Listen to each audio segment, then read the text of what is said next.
ಎಲ್ಲರಿಗೂ ನಮಸ್ಕಾರ.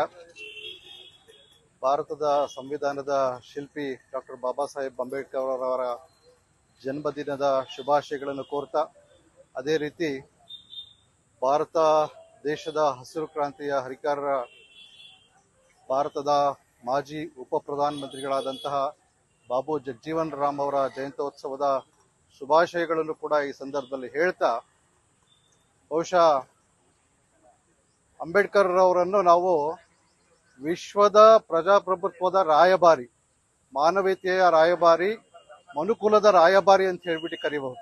ಯಾಕೆಂತ ಹೇಳಿದ್ರೆ ಪ್ರಜಾಪ್ರಭುತ್ವದ ಅಂಶವನ್ನು ವಿಶ್ವಕ್ಕೆ ಮಾದರಿಯಾಗಿ ಸಂವಿಧಾನ ಮೂಲಕ ಕೊಟ್ಟಂತ ಧೀಮಂತ ವ್ಯಕ್ತಿತ್ವ ಬಾಬಾ ಸಾಹೇಬ್ ಅಂಬೇಡ್ಕರ್ ಅವರು.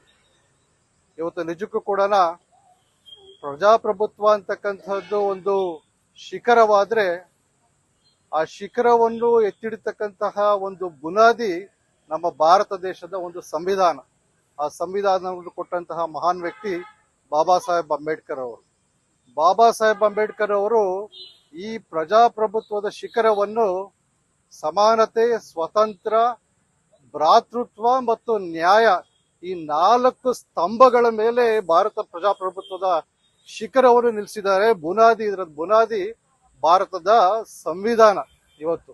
ಇವತ್ತು ಭಾರತದ ಪ್ರಿಯಂಬಲ್, ಕಾನ್ಸ್ಟಿಟ್ಯೂಷನಲ್ ಪ್ರಿಯಂಬಲ್, ಸಂವಿಧಾನದ ಪೀಠಿಕೆಯ ಮೊದಲ ಅಕ್ಷರಗಳನ್ನು ನಾವೆಲ್ಲರೂ ನೋಡಿದಾಗ, we the people of India hereby resolve to constitute India into a sovereign socialist secular democratic republic to give hour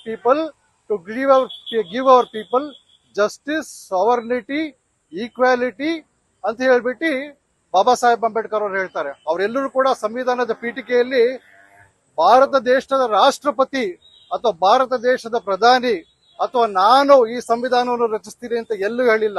V the people of India, Bharat ರಾಷ್ಟ್ರದ ಪ್ರಜೆಗಳಾದ ನಾವು ನಮ್ಮ ದೇಶಕ್ಕೋಸ್ಕರನ ದೇಶದ ಸ್ವತಂತ್ರ, ಸಮಾನತೆ, ಭ್ರಾತೃತ್ವ, ನ್ಯಾಯವನ್ನು ಕೊಡ್ಲಿಕ್ಕೆ ಈ ಸಂವಿಧಾನವನ್ನು ನಾವು ನಮಗೋಸ್ಕರ ರಚಿಸಿಕೊಂಡು, ಅರ್ಪಿಸಿಕೊಂಡು, ಅಂಗೀಕರಿಸಿಕೊಂಡಿರುವ, ಕಾನೂನಾತ್ಮಕವಾಗಿ, ಶಾಸನವಾಗಿ ವಿಧಿಸಿಕೊಂಡಿರುವ ಸಂವಿಧಾನವಿದು ಅಂತ ಹೇಳ್ಬಿಟ್ಟು, ಅಂದ್ರೆ ಪ್ರಜೆಗಳಿಗೋಸ್ಕರ ಕೊಟ್ಟಿರ್ತಕ್ಕಂತಹ ಒಂದು ಸಂವಿಧಾನ ಭಾರತದ ಸಂವಿಧಾನ.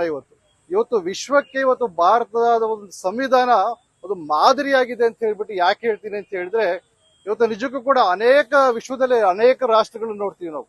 ಅನೇಕ ರಾಷ್ಟ್ರಗಳನ್ನು ನೋಡಿದಂತ ಸಂದರ್ಭದಲ್ಲಿ ಬಹಳಷ್ಟು ರಾಷ್ಟ್ರಗಳು ನಾವು ಕೂಡ ಒಂದು ಪ್ರಜಾಸತ್ತಾತ್ಮಕ ಒಕ್ಕೂಟವಾಗಿ ಹೊರಹೊಮ್ಮಬೇಕು ಅಂತಕ್ಕಂಥದ್ದು ಹಲವಾರು ರಾಷ್ಟ್ರಗಳು ಪ್ರಯತ್ನ ಮಾಡಿದೆ. ಆದ್ರೆ ಎಲ್ಲರೂ ಕೂಡ ಸಫಲವಾಗಿಲ್ಲ. ನಾವು ಅನೇಕ ಉದಾಹರಣೆಗಳನ್ನು ನೋಡೋದು ನಮ್ಮ ದೇಶದ ಅಕ್ಕಪಕ್ಕದಲ್ಲಿರ್ಬೋದು, ಬಹಳಷ್ಟು ಉದಾಹರಣೆಗಳನ್ನು ನೋಡಿದ್ದೀವಿ. ಬಹಳಷ್ಟು ರಾಷ್ಟ್ರಗಳು ಪ್ರಜಾಸತ್ತಾತ್ಮಕ ಗಣರಾಜ್ಯ ರಾಷ್ಟ್ರವನ್ನಾಗಿ ಉಳಿಸ್ಕೊಳ್ಳಲು ಅವ್ರು ವಿಫಲವಾಗಿದ್ದಾರೆ. ಯಾಕಂದ್ರೆ ಒಂದು ಸುಭದ್ರವಾದಂತ ಸಂವಿಧಾನ ಆ ರಾಷ್ಟ್ರಗಳಲ್ಲಿಲ್ಲ. ಆದ್ರೆ ನಮ್ಮ ದೇಶದಲ್ಲಿ ಬಾಬಾ ಸಾಹೇಬ್ ಅಂಬೇಡ್ಕರ್ ಅವರು ಕೊಟ್ಟಿರ್ತಕ್ಕಂಥ ಸಂವಿಧಾನ ಇವತ್ತು ಸ್ವತಂತ್ರ ಬಂದು 75 ವರ್ಷಗಳಾದರೂ ಕೂಡ ಅಚ್ಚಳವಾಗಿ ಇವತ್ತು ಎಲ್ಲರಿಗೂ ಕೂಡ ಸುಭದ್ರತೆ, ಸಂರಕ್ಷಣೆಯನ್ನು ಕೊಡ್ತಕ್ಕಂಥ ಒಂದು ವ್ಯವಸ್ಥೆಯನ್ನು ಭಾರತ ಸಂವಿಧಾನ ಇವತ್ತು ಮಾಡಿದೆ. ಇವತ್ತು ಮನುಕುಲದ ಮಾನವೀಯತೆಯ ಒಂದು ರಾಯಭಾರಿ ಅಂತ ಹೇಳ್ಬಿಟ್ಟು ನಾವು ಬಾಬಾ ಸಾಹೇಬ್ ಅಂಬೇಡ್ಕರ್ನ ಯಾಕೆ ಕರಿತೀವಿ ಅಂತ ಹೇಳಿದ್ರೆ, ಇವತ್ತು ಪ್ರತಿಯೊಬ್ಬ ಪ್ರಜೆಗೂ ಇವತ್ತು ದೇಶ ಒಂದು ಉತ್ತಮ ರಾಷ್ಟ್ರವಾಗಿ ಹೊರಹೊಮ್ಮಲಿಕ್ಕೆ ಎಲ್ಲರ ಪ್ರಯತ್ನ ಬೇಕು. ಸರ್ವ ಪ್ರಜೆಗಳ ಪ್ರಯತ್ನದಿಂದ ದೇಶ ಒಂದು ಉನ್ನತ ಶಿಖರಕ್ಕೆ ತಲುಪಲು ಸಾಧ್ಯ. ಆದರೆ ಸ್ವತಂತ್ರ ಪೂರ್ವ ಕಾಲದಲ್ಲಿ ವೋಟಿಂಗ್ ರೈಟ್ಸ್, ಮತದಾನವನ್ನು ಮಾಡತಕ್ಕಂಥ ಹಕ್ಕುಗಳು ಎಷ್ಟು ಜನಕ್ಕಿತ್ತು, ಅದನ್ನ ಪ್ರತಿಪಾದಿಸಿ ಪ್ರತಿಯೊಬ್ಬ ಪ್ರಜೆಗೂ ಕೂಡ ಮತದಾನದ ಹಕ್ಕು ಕೊಡಬೇಕು ಅಂತಕ್ಕಂಥ ಒಂದು ಪ್ರತಿಪಾದನೆಯನ್ನು ಮಂಡಿಸ್ತಕ್ಕಂಥವ್ರು ಬಾಬಾ ಸಾಹೇಬ್ ಅಂಬೇಡ್ಕರ್ ಅವರು. ಇವತ್ತು ನಮ್ಮೆಲ್ಲರಿಗೂ ಕೂಡ ವೋಟಿಂಗ್ ರೈಟ್ಸ್, ಮತದಾನದ ಹಕ್ಕು ಸಿಕ್ಕಿದೆ ಅಂತ ಹೇಳಿದ್ರೆ ಬಾಬಾ ಸಾಹೇಬ್ ಅಂಬೇಡ್ಕರ್ ಅವರು ಕೊಟ್ಟಿರ್ತಕ್ಕಂತಹ ಒಂದು ಕೊಡುಗೆ. ಇದು ಭಾರತದ ಸಂವಿಧಾನ ಮುಖೇನ ಅಂತ ಹೇಳ್ಬಿಟ್ಟು ಈ ಸಂದರ್ಭದಲ್ಲಿ ಹೇಳಲು ಬಯಸ್ತೇನೆ ನಾನು. ಇವತ್ತು ಸಂರಕ್ಷಣೆ, ಸುರಕ್ಷತೆ, ಇವತ್ತು ಭಾರತದ ಪ್ರಜಾಪ್ರಭುತ್ವ ಇಷ್ಟು ಸುರಕ್ಷವಾಗಿ ಯಾಕಿದೆ ಅಂತ ಹೇಳಿದ್ರೆ, freedom of speech, freedom of expression, ಅಭಿವ್ಯಕ್ತ ಮತ್ತು ಮಾತನಾಡ್ಲಿಕ್ಕೆ, ದೇಶದಾದ್ಯಂತ ನೀವು ಸುತ್ತಾಡ್ಲಿಕ್ಕೆ, ದೇಶದಾದ್ಯಂತ ನೀವು ಯಾವುದೇ ಒಂದು ವ್ಯಾಪಾರದ ಚಟುವಟಿಕೆಗಳನ್ನು ಮಾಡಲಿಕ್ಕೆ ದೇಶ ಇವತ್ತು ಮುಕ್ತ ಅವಕಾಶ ಎಲ್ಲರಿಗೂ ಸಂವಿಧಾನ ಮೂಲಕ ಕೊಟ್ಟಿದೆ. ಭಾರತದ ಸಂವಿಧಾನವನ್ನು ರಚನೆ ಮಾಡತಕ್ಕಂಥ ಸಂದರ್ಭದಲ್ಲಿ ಶಾಸನ ಸಭೆಯ ಒಂದು ಏನು ಮಾತುಕತೆಯ ಸಂದರ್ಭದಲ್ಲಿ, ವಿವರಣೆಗಳ ಸಂದರ್ಭದಲ್ಲಿ DA ಲಹರಿ ಅಂತ ಹೇಳ್ಬಿಟ್ಟು ಕಮ್ಯುನಿಸ್ಟ್ ಪಾರ್ಟಿಯ ಶಾಸನ ಸಭೆಯ ಸದಸ್ಯರು, ಕಾನ್ಸ್ಟಿಟ್ಯೂಯೆಂಟ್ ಅಸೆಂಬ್ಲಿ ಮೆಂಬರ್ ಅವರು DA ಲಹರಿ ಅವರು ಅಂಬೇಡ್ಕರ್ ಅವ್ರನ್ನ ಕೇಳ್ತಾರೆ, ಬಾಬಾ ಸಾಹೇಬ್ರೆ ಸ್ವಾತಂತ್ರ್ಯ ಕೊಟ್ಟಿದ್ದೀರಾ, ಅಭಿವ್ಯಕ್ತ ಕೊಟ್ಟಿದ್ದೀರಾ, ಎಲ್ಲರಿಗೂ ಮಾತಾಡ್ಲಿಕ್ಕೆ ಮುಕ್ತ ಅವಕಾಶಗಳನ್ನು ಕೊಟ್ಟಿದ್ದೀರಾ, ವ್ಯಾಪಾರ ಮಾಡ್ಲಿಕ್ಕೆ ಅವಕಾಶ ಕೊಟ್ಟಿದ್ದೀರಾ, ಒಕ್ಕೂಟಗಳು ಸೇರಲು ಅವಕಾಶ ಮಾಡಿಕೊಟ್ಟಿದ್ದೀರಾ. ಆರ್ಟಿಕಲ್ 19 ಅಡಿನಲ್ಲಿ ಇವೆಲ್ಲ ಒಂದು ಮೂಲಭೂತ ಹಕ್ಕುಗಳನ್ನು ತಾವು ಕೊಟ್ಟಿದ್ದೀರಾ ಭಾರತದ ಸಂವಿಧಾನ ಮೂಲಕ. ಆದರೆ ಸಬ್ ಕ್ಲಾಸಸ್ 19 ಸಬ್ ಕ್ಲಾಸಸ್ ಅಲ್ಲಿ ಇವೆಲ್ಲ ಸ್ವಾತಂತ್ರ್ಯಕ್ಕೂ ಕೂಡ ತಾವು ಕಡಿವಾಣ ಹಾಕಿದಾರ ಅಂತ ಹೇಳ್ಬಿಟ್ಟು ತೀಕ್ಷ್ಣವಾಗಿ ಪ್ರತಿಕ್ರಿಯೆ ನೀಡ್ತಾರೆ ಲಹರಿ ಅವರು. ಯಾರೋ ಶಾಸನ ಸಭೆ ಸದಸ್ಯರು ವೆಸ್ಟ್ ಬೆಂಗಾಲ್ ಅವರು, ಲಹರಿ ಅವರು. ಆ ಒಂದು ಪ್ರಶ್ನೆಗೆ ಭಾರತದ ಬಾಬಾ ಸಾಹೇಬ್ ಅಂಬೇಡ್ಕರ್ ಉತ್ತರಿಸುತ್ತಾ, ಹೌದು, ನಾನು ಸ್ವಾತಂತ್ರ್ಯ ಕೊಟ್ಟಿದ್ದೀನಿ, ಎಲ್ಲರಿಗೂ ಮಾತನಾಡ್ಲಿಕ್ಕೆ, ಮುಕ್ತವಾಗಿ ಮಾತಾಡ್ಲಿಕ್ಕೆ ಅವಕಾಶ ಮಾಡಿಕೊಟ್ಟಿದ್ದೀನಿ, ಎಲ್ಲಾ ರೀತಿಯ ಮೂಲಭೂತ ಅಗತ್ಯಗಳಿಗೆ ಸ್ವಾತಂತ್ರ್ಯವನ್ನು ಕೊಟ್ಟಿದ್ದೀನಿ. ಆದ್ರೆ ಈ ಮೂಲಭೂತ ಅಗತ್ಯಗಳನ್ನು ನನ್ನ ದೇಶದ ಸುರಕ್ಷತೆಗೆ, ನನ್ನ ದೇಶದ ಸಂರಕ್ಷಣೆಗೆ ಈ ಸ್ವಾತಂತ್ರ್ಯವನ್ನು ಇನ್ಯಾರೋ ದುರುಪಯೋಗ ಮಾಡಿಸ್ಕೊಂಡು ಇನ್ನಿತರೆ 33 ಆ ಸಂದರ್ಭದಲ್ಲಿ 33 ಕೋಟಿ ಪ್ರಜೆಗಳಿಗೆ ಆ ಸ್ವಾತಂತ್ರ್ಯದ ಹಕ್ಕುಗಳನ್ನು ಕಸ್ಕೊಂಡಾಗ ಅದು ಕಡಿವಾಣ ಹಾಕ್ಲೇಬೇಕು ನಾನು. ಆದ್ರಿಂದ ಆರ್ಟಿಕಲ್ 19 ನಲ್ಲಿ ಸ್ವಾತಂತ್ರ್ಯದ ಜೊತೆಯಲ್ಲಿ ಕಡಿವಾಣನು ಹಾಕಿದ್ದೀನಿ. ಅದ್ರ ಜೊತೆಲಿ ಕಡಿವಾಣ ಜೊತೆಲಿ 33 ಕೋಟಿ ನಮ್ಮ ದೇಶದ ಪ್ರಜೆಗಳಿಗೆ ಸ್ವಾತಂತ್ರ್ಯದ ಒಂದು ಸಂರಕ್ಷಣೆ, ಸುರಕ್ಷತೆಯನ್ನು ಕೊಟ್ಟಿದ್ದೀನಿ ಅಂತ ಹೇಳ್ಬಿಟ್ಟು ಬಾಬಾ ಸಾಹೇಬ್ರು ಹೇಳ್ತಾರೆ. ಈ ರೀತಿಯ ಆಲೋಚನೆ ಯಾರು ಮಾಡ್ತಾರೆ ಹೇಳಿ? ಒಂದ್ ಕಡೆ ಸ್ವಾತಂತ್ರ್ಯ ಕೊಟ್ಟಿ ಆ ಸ್ವಾತಂತ್ರ್ಯವನ್ನು ಯಾರಾದ್ರೂ ದುರುಪಯೋಗ, ದೇಶದ ಹಿತರಕ್ಷಣೆಗೆ ಧಕ್ಕೆ ಬಂದಂತ ಸಂದರ್ಭದಲ್ಲಿ ಕಡಿವಾಣಗಳು ಇದ್ದಲ್ಲ ಮಾತ್ರ ದೇಶ ಸಂರಕ್ಷಣೆ. ಬಾಬು ಜಗಜೀವನ್ ರಾಮ್ ಅವರು ಬಹುಶಃ ಎಲ್ಲರೂ ಸಮಾನತೆಯ ದಿನ ಅಂತ ಹೇಳ್ಬಿಟ್ಟು ನಾವು ಆಚರಿಸ್ತೇವೆ. ಸಮಾನತೆಯ ದಿನ, ಬಾಬು ಜಗಜೀವನ್ ರಾಮ್ ಅವರ ಜನ್ಮ ದಿನೋತ್ಸವವನ್ನು ಸಮಾನತೆಯ ದಿನ ಅಂದ್ಬಿಟ್ಟು ಆಚರಿಸ್ತೀವಿ. 1926ರಲ್ಲಿ ಪಶ್ಚಿಮ ಬಂಗಾಳದ ಕಲ್ಕಟ್ಟಾದಲ್ಲಿ ವೆಲ್ಲಿಂಗ್ಟನ್ ಸ್ಕ್ವೇರ್ ಅಲ್ಲಿ ಮಜ್ದೂರ್ ರ್ಯಾಲಿ ಅಂತಕ್ಕಂಥದ್ದು ಒಂದು ರ್ಯಾಲಿ ಮಾಡ್ತಾರೆ. ಕಾರ್ಮಿಕರ ಒಂದು ಹೋರಾಟ, ಒಂದು ಸಂಘರ್ಷವನ್ನು ಬಾಬು ಜಗಜೀವನ್ ರಾಮ್ ಅವರು ಮಾಡ್ತಾರೆ. ಆ ಸಂದರ್ಭದಲ್ಲಿ ಪಂಡಿತ್ ಜವಾಹರ್ಲಾಲ್ ನೆಹರು ಅಲ್ಲದೆ ಲಾಲ್ ಬಹದ್ದೂರ್ ಶಾಸ್ತ್ರಿಗಳು ಜೊತೆಲಿ ಸುಭಾಷ್ ಚಂದ್ರ ಬೋಸ್ ಅವರು ಇವರ ಒಂದು ವ್ಯಕ್ತಿತ್ವವನ್ನು ಗುರುತಿಸ್ತಕ್ಕಂಥ ಒಂದು ಪ್ರಯತ್ನವನ್ನು ಆ ಸಂದರ್ಭದಲ್ಲಿ ಮಾಡ್ತಾರೆ. 1935ರಲ್ಲಿ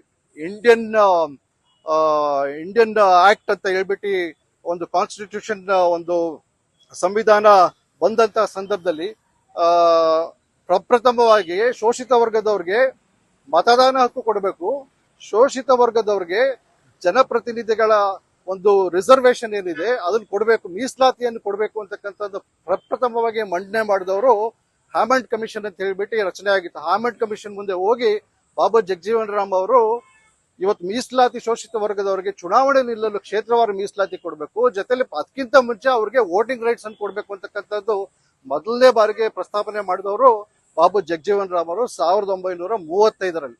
ತದನಂತರ 1937ರಲ್ಲಿ ಅವರು ಬಿಹಾರ ಶಾಸನ ಸಭೆಯ ಸದಸ್ಯರಾಗಿ ಸುದೀರ್ಘ ಕಾಲ 1936ನೇ ಇಸ್ವಿಯಿಂದ ಹಿಡಿದು 1986ನೇ ಇಸ್ವಿವರೆಗೂ 50ಕ್ಕಿಂತ ಹೆಚ್ಚು ಸುದೀರ್ಘ ಕಾಲ ಶಾಸನ ಸಭೆ ಸದಸ್ಯರಾಗಿ, ಸಂಸತ್ ಸದಸ್ಯರಾಗಿ, ದೇಶದ ಉಪ ಪ್ರಧಾನಮಂತ್ರಿಗಳಾಗಿ ಅವರು ಕೊಟ್ಟಿರ್ತಕ್ಕಂಥ ಸೇವೆ ನಿಜಕ್ಕೂ ಕೂಡ ಅವಿಸ್ಮರಣೀಯ. ಬಹುಶಃ ಉಪ ಪ್ರಧಾನಮಂತ್ರಿಗಳು ಹುದ್ದೆ ನಂತರ ಪ್ರಧಾನಮಂತ್ರಿ ಹುದ್ದೆ, ಆ ಪ್ರಧಾನಮಂತ್ರಿ ಹುದ್ದೆಯಿಂದ ವಂಚಿತ ಅಂತಹ ಬಹಳ ಒಂದು ಅರ್ಥಗರ್ಭಿತ ವ್ಯಕ್ತಿತ್ವ ಅಂತ ಹೇಳಿದ್ರೆ ಬಾಬು ಜಗಜೀವನ್ ರಾಮ್ ಅವರು. 1971ರಲ್ಲಿ ಇಂಡಿಯಾ ಪಾಕಿಸ್ತಾನ ಯುದ್ಧ ಆದಂತ ಸಂದರ್ಭದಲ್ಲಿ, ಬಾಂಗ್ಲಾದೇಶ ಸ್ವತಂತ್ರ ಸಿಕ್ಕಂತ ಸಂದರ್ಭದಲ್ಲಿ ಬಾಬು ಜಗಜೀವನ್ ರಾಮ್ ಅವರು ರಕ್ಷಣಾ ಸಚಿವರ ಸಂದರ್ಭದಲ್ಲಿ ಪ್ರಮುಖ ಪಾತ್ರವನ್ನು ದೇಶದ ಸಂರಕ್ಷಣೆಗೆ, ಸುರಕ್ಷತೆಗೆ ಆ ಸಂದರ್ಭದಲ್ಲಿ ವಹಿಸ್ತಾರೆ ಬಾಬು ಜಗಜೀವನ್ ರಾಮ್ ಅವರು. 1974ರಲ್ಲಿ ದೇಶಕ್ಕೆ ಒಂದು ಆಹಾರ ಒಂದು ಕುತ್ತು ಬಂದಾಗ ಹಸಿರು ಕ್ರಾಂತಿಯನ್ನು ಮೂಲಕ ದೇಶದ ರೈತರಿಗೆ ಆಧುನಿಕ ಮತ್ತು ತಂತ್ರಜ್ಞಾನದ ಒಂದು ಶಕ್ತಿಯನ್ನು ಕೊಡ್ತಕ್ಕಂಥ ಒಂದು ಪ್ರಯತ್ನ ಬಾಬು ಜಗಜೀವನ್ ರಾಮ್ ಅವರು ಆ ಒಂದು ಸಂದರ್ಭದಲ್ಲಿ 1974 ಇಸ್ವಿಯಲ್ಲಿ ಮಾಡ್ತಾರೆ. ಕಾಂಗ್ರೆಸ್ ಪಕ್ಷದ ಅಧ್ಯಕ್ಷರಾಗಿ ಜೊತೆಯಲ್ಲಿ ಸುದೀರ್ಘ ಸೇವೆಯಲ್ಲಿ ಅನೇಕ ಒಂದು ಮಂತ್ರಿಯ ಖಾತೆಗಳಿರ್ಬೋದು, ಟೆಲಿಕಮ್ಯುನಿಕೇಶನ್ಸ್ ಇರ್ಬೋದು, ಕೃಷಿ ಇರ್ಬೋದು, ನೀರಾವರಿ ಇರ್ಬೋದು, ರಕ್ಷಣಾ ಇರ್ಬೋದು, ಈ ರೀತಿ ಹಲವಾರು ಖಾತೆಗಳನ್ನು ಹೊತ್ತಿ ಜವಾಬ್ದಾರಿತ ಸ್ಥಾನಗಳನ್ನು ಹೊತ್ತಿ ಅವರು ಹೊತ್ತಿರ್ತಕ್ಕಂಥ ಜವಾಬ್ದಾರಿಗೆ ಸೂಕ್ತವಾದ ನ್ಯಾಯವನ್ನು ದೇಶಕ್ಕೆ ಕೊಡ್ತಕ್ಕಂಥ ಒಂದು ಪ್ರಯತ್ನ ಇವತ್ತು ಬಾಬು ಜಗಜೀವನ್ ರಾಮ್ ಅವರು ಮಾಡಿರ್ತಕ್ಕಂಥದ್ದು. ಇವರಿಬ್ರು ಮಹಾನ್ ವ್ಯಕ್ತಿಗಳ ಸ್ಮರಣೆ ಈ ಸಂದರ್ಭದಲ್ಲಿ ಮಾಡ್ತಾ ಇವತ್ತು ನಾವೇನು ಪ್ರಜಾಪ್ರಭುತ್ವದ ರಾಷ್ಟ್ರದಲ್ಲಿ ನಾವೆಲ್ಲರೂ ಕೂಡ ಸುರಕ್ಷಿತವಾಗಿದ್ದೀವಿ, ಸಂರಕ್ಷಣೆಯಿಂದ ನಾವು ಜೀವನ ನಡೆಸ್ತಾ ಇದ್ದೀವಿ ಅಂತ ಹೇಳಿದ್ರೆ ಅದಕ್ಕೆ ಮೂಲ ಕಾರಣಕರ್ತರು ಬಾಬು ಜಗಜೀವನ್ ರಾಮ್ ಮತ್ತೆ ಬಾಬಾ ಸಾಹೇಬ್ ಅಂಬೇಡ್ಕರ್. ಇವರ ಇಬ್ಬರನ್ನು ಕೂಡ ಈ ಜನ್ಮದಿನದಂದು ಸ್ಮರಿಸುತ್ತಾ ಮುಂದಿನ ದಿನಗಳಲ್ಲಿ ಈ ಒಂದು ಸಂವಿಧಾನ ಮತ್ತೆ ಬಾಬು ಜಗಜೀವನ್ ರಾಮ್ ಮತ್ತೆ ಬಾಬಾ ಸಾಹೇಬ್ ಅಂಬೇಡ್ಕರ್ ಅವರು ಕೊಟ್ಟಿರ್ತಕ್ಕಂತಹ ಒಂದು ಆದರ್ಶ ತತ್ವಗಳನ್ನು ನಾವು ಕೂಡ ಪಾಲಿಸ್ಕೊಂಡು ಮುಂದೆ ಹೋಗ್ತಕ್ಕಂತ ಒಂದು ಪ್ರಯತ್ನ. ಯಾಕೆಂತ ಹೇಳಿದ್ರೆ ಭಾರತದ ಸಂವಿಧಾನ ಪುಟವನ್ನು ತೆಗೆದ ಕೂಡಲೇ ಇಡೀ ಒಂದು ಸಂವಿಧಾನ ಪುಟದಲ್ಲಿ ಪ್ರತಿಯೊಂದು ಪುಟದಲ್ಲಿ ಬಾಬಾ ಸಾಹೇಬ್ ಅಂಬೇಡ್ಕರ್ ಅವರ ಛಾಯೆ, ಅವರ ಶ್ಯಾಡೋ ಅಂತ ಏನ್ ಹೇಳ್ತೀವಿ ಅದು ಕಾಣಿಸುತ್ತೆ. ಯಾಕಂತ ಹೇಳಿದ್ರೆ ಅವರು ವೈಯಕ್ತಿಕ ಜೀವನದಲ್ಲಿ ಅವರು ಒಳಗೊಂಡಿರ್ತಕ್ಕಂಥ ಶೋಷಣೆಗೆ ಇತರೆ ರಾಷ್ಟ್ರದಲ್ಲಿ ಇತರೆ ಜನ ಬಡವರಿರ್ಬೋದು, ದಲಿತರಿರ್ಬೋದು, ದೀನದಲಿತರಿರ್ಬೋದು, ಅವರು ಒಳಗಾಗಿರ್ತಕ್ಕಂಥ ಶೋಷಣೆಗೆ ಪರಿಹಾರವನ್ನು ಕೊಡ್ತಕ್ಕಂಥ ಒಂದು ಪ್ರಯತ್ನವನ್ನು ಸಂವಿಧಾನ ಮೂಲಕ ಬಾಬಾ ಸಾಹೇಬ್ ಅಂಬೇಡ್ಕರ್ ಅವರು ಮಾಡಿದ್ದಾರೆ.